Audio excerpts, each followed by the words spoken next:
Всем привет! Наконец-то на сенсорных Nokia стали выходить игры серьезных игровых жанров, в частности авиасимулятор. Это прежде всего заслуга фирмы Polar которая представила очень интересный трехмерный движок. И вот игра Armageddon Squadron.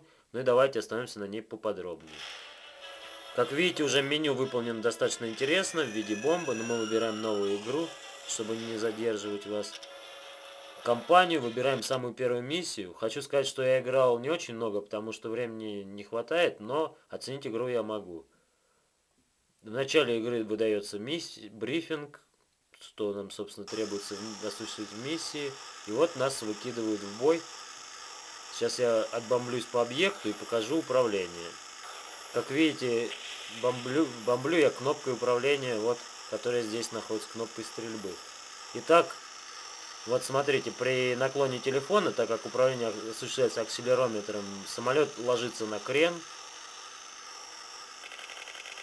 Видите, когда стреляешь, то осуществляется легкое автоприцеливание, если самолет находится примерно по курсу. Ну, а также, когда отклоняем телефон от себя, самолет осуществляет пикирование, при повороте к себе осуществляет кабрирование. Мертвую петлю сделать невозможно, потому это, видимо, какие-то ограничения движка. Но, в принципе, летать и так интересно. Как видите, графика в игре очень приятная. Самолеты выполнены хорошо.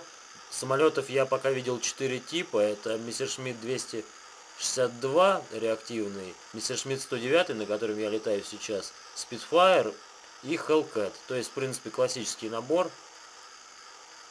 И что я еще могу сказать об игре? Игра, в принципе, довольно требовательна к управлению и не очень прощает все новичкам, но тем не менее, например, я, смотрите, могу удариться об землю, и самолет не сразу разваливается, как в других авиасимуляторах. Это позволяет, в принципе, потренироваться в управлении и обучиться ему.